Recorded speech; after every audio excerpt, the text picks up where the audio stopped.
Tiger Challenge, it used to be Rachel's Challenge a long time ago, and then it kind of transformed into Tiger Challenge, and it is to teach the concepts of tenacity, integrity, gratitude, expectations, and respect.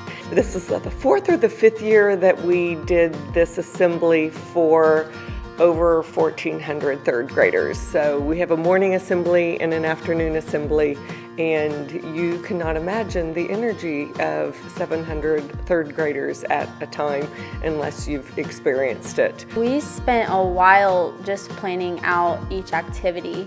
We would practice it, because we only had like 2 days to practice it at the PAC where we were going to perform, so that was a little scary.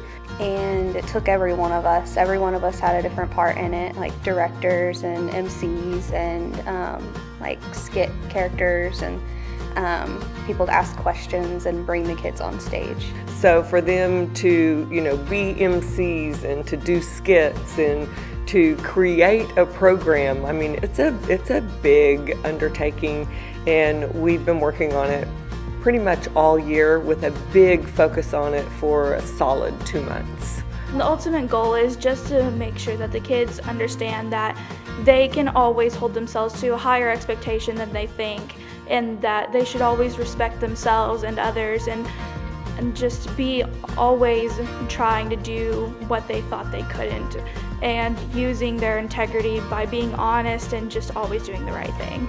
Just kind of seeing how the kids really listen and just seeing how their eyes kind of light up whenever they understand something, and it's really rewarding. The most rewarding part for me as a teacher was watching both the third graders respond to the high school kids and the high school kids respond to the third graders, and they're all learning the same curriculum about basically how to be a good person, how to be a good citizen.